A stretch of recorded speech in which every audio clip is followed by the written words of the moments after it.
ሰላም ጤና ይስጥልኝ። ውድና የተከበራችሁ የቻናል የቤተሰቦች ሰላም ሰላም ብያለሁ። ውድ ቤተሰቦች እንዴት ናችሁ? ደህና ናችሁ ወይ? ከኔ ጋር ሁሉ ሰላም እግዚአብሔር ይመስገን።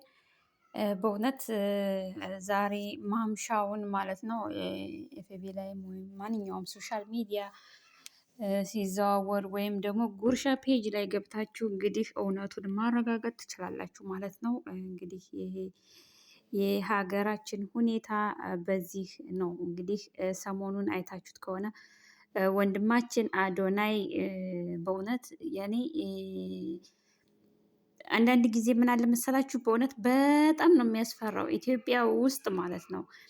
ምንም አይነት በቃ ምንም አይነት ታዋቂ ሆኖ ምንም አይነት ይኖራችሁ ምንም አይነት ማለት ነው በእውነት ደበቅ ሸሸግ ማለት ነው በእውነት በጣም ነው የሚጠቅመው ማለት ነው። እና እንግዲህ ሰሞኑን ቲክቶክ አዋርድ ላይ አይታችሁ ከሆነ ወንዶች ብዙ በቃ አለ አይደለ ማንም እኔ ልነግራችሁ አልችልም እና ብዙዎቻችሁ አይታችሁታል። እና በእውነት አንዳንድ ልጆችን ወንዶች አይታችሁ ከሆነ እንዲሁም ደግሞ ሴቶች እህቶቻችንን አይታችሁ ከሆነ ከኢትዮጵያዊነታችን ከባህላችን ያፈነገጠ አለባበስ እንዲሁም ደግሞ ወንድ ልጅ በዛ ልክ ያክል እንደዛ ወርዶ ልብስ እንደዚ አይነት ልብስ ዲዛይን አስወጥቶ መልበስ ማለት ፀጉርን ሾርባ ተሰርቶ በዛ ልክ እንደዛ መሆን በእውነት እኔ እንጃ አላውቅም። እና እንግዲህ አይታችኋቸዋን። ሁለተኛ ደግሞ እቺ እህታችን እንግዲህ ስሟ በእውነት ከባድ ነው። እንግዲህ ስሟ ኦርቶዶክስ የኦርቶዶክሳዊ ስም ነው።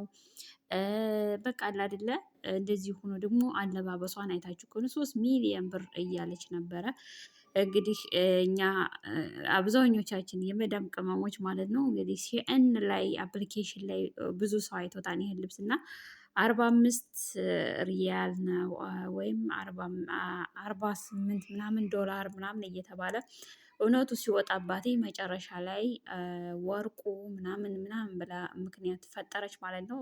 ጥያቄ ስትጠየቅ ይህም ሆኖ እንዳለ ባህላችንን ያፈነገጠ ማንም ትምህርት የሚወስድበት አይደለም። ምክንያቱም ምርጥ ምርጥ የሀገር ልብስ አለን።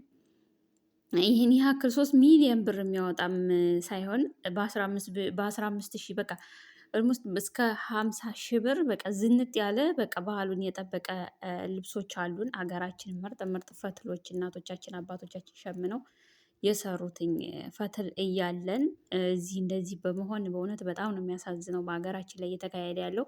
እንግዲህ ሰሞኑን ደግሞ ወንድማችን አዶናይ በጣም በቃ እየታየ ነበረ። እኔ በጣም ነው ፈርቼ የነበረው። እንግዲህ አዶናይ ወንድማችን ብዙ ነገር ሲሰራ በብዙ ነገር አይታችሁታል። በበጎ ነገር በብዙ በቃ በተለያየ ነገር እና ያው የሀገራችን ሁኔታ ስታዩት ደግሞ ምን አለ መሰላችሁ የሀገራችን ሕግ በቃ አንድ ሰው ፌመስ ሲሆን አንድ ሰው ታዋቂ ሲሆን አንድ ሰው ስሙ በተደጋጋሚ ሲነሳ ሲታይ እንግዲህ ውድ ቤተሰቦች ማለት ነው ያው እንደምታዩትኝ ያው አዶናይ ወንድማችን እና እህታችን ያኔ እህታችን አላቅም በቃ ሁሉም ተይዘው እስር ቤት ናቸው ማለት ነው። ጸሎት አድርጉላቸው እንዲሁም ደግሞ ዱአ አድርጉላቸው በሰላም በቅርብ ቀን እንዲፈቱ ማለት ነው። ምክንያቱም ሰበብ ነው የሚፈለገው ኢትዮጵያ ውስጥ በእውነት ሰበብ ነው የሚፈለገው። እኔ የራሱ በእውነት በጣም ደስተኛ ያልሆንኩበት ነገር ምንድን ነው መሰላችሁ? ወንድማችን ባላደራው ማለት ነው ወንድማችን መልእክተኛው ይቅርታ ወንድማችን መልእክተኛው እስከ ዛሬ ድረስ ለብዙ አመታት ከካሜራ ጀርባ ሆኖ ነበረ መልካም ስራዎችን ሲሰራ የነበረው። ግን በመጨረሻ ላይ እንግዲህ ወደ ሶሻል ሚዲያ በትክክለኛ ፎቶ በትክክለኛ ቪዲዮ መጥቷን በእውነት ባይመጣ ብዬ በጣም የተመኘሁበት ነበር። ምክንያቱም የሀገራችን ሁኔታ በጣም ከባድ ነው። ለምን በለጠን? ለምን ታወቀ? ለምን ከኛ በላይ ሆነ? ለምን ስሙ ከኛ በላይ ተሞገሰ? ለምን እንደዚህ ሆነ ነው የሚባለው። እና በእውነት በሀገራችን ላይ እኔ እንጃ አላቅም። አንዳንድ ጊዜ ኢትዮጵያ መሄድ ኢትዮጵያ መግባት እፈልግና ሰው ሀገር ደከመኝ እስከ መቼ ድረስ እኖራለሁ በሰው ሀገር ምናምን ብዬ ወደ ኢትዮጵያ ሳስብ ማለት ነው እግዚአብሔርን ነው የምላችሁ። በቃ የሀገራችን ሁኔታ የኢትዮጵያን ሁኔታ ሳስብ አይ በቃ እዚሁ ብኖር ይሻለኛል እስከነ ድካሜ እስከነ ናፍቆቴ እስከነ ምኔ በቃ እዚሁ ሰው ሀገር እዚሁ እኖራለሁ የምልበትኝ አጋጣሚ ይመጣልኛል። ምክንያቱም ሀገራችን ላይ እንደተፈለገ ተሰርቶ አይገባም፣ እንደተፈለገ ተወጥቶ አይገባም። እንዲሁም ደግሞ ወንድማችን ዛሬ ላይ የተሰማው ከወደ ራያ ቆቦ ማለት ነው። ወንድማችን እንግዲህ ሚኒሊክ ወይም አጼዎቹ የሚል ባጃጅ ላይ ጽሑፍ ስለነበረ እንግዲህ ያንን አደረክ ብለው እንግዲህ ሀገር ጠባቂ ተብለው መከላከያዎች ወስደው እንግዲህ በጭድ በጋዝ አድርገው አቃጥለውታል ማለት ነው። እስከዚህ ድረስ ነው ሀገራችን ወንድ ልጅ በወንድ ልጅ የጨከነበትኝ ጊዜ ነው። እና እንግዲህ ጽሁፍን አጥፋ እንደ ሀገር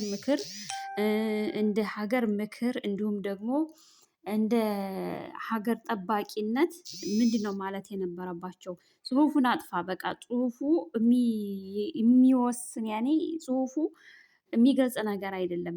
አሁን ምንም የሚመለከተን ነገር የለም። የጽሁፉን አስጠፋ ማለቱን ትተው ግን አፍነው ወስደው ካምፕ ውስጥ አድርገው ጭድ በንዚል አድርገው እንግዲህ ወንድማችንን እንደዛ አድርገው አበላሽተውታል ማለት ነው።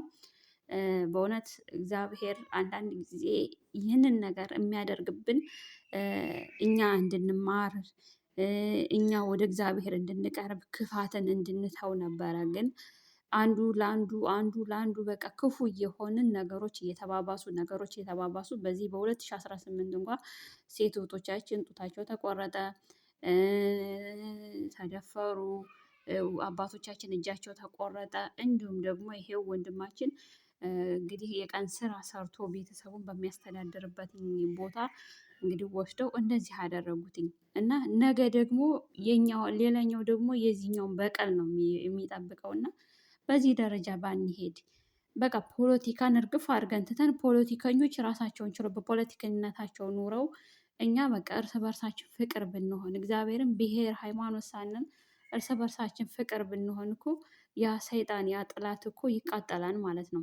እነሱ ፖለቲከኞች ራሱ ፈርተውን ወደ መልካም ነገር ይመጣሉ ማለት ነው። ግን እኛ እነሱ የዘሩትን መርዝ የዘሩትን ዘር እየዘራን እያጨድንላቸው ስለሆነ እነሱም በዛው እየቀጠሉ ይሄዳሉ ከቀን ወደ ቀን ማለት ነው። እና ወንድሞቻችን እንግዲህ ያው አዶናይ እንግዲህ ማርያም ባለው ነው እንግዲህ እንደዚህ የታሰረው ማለት ነው።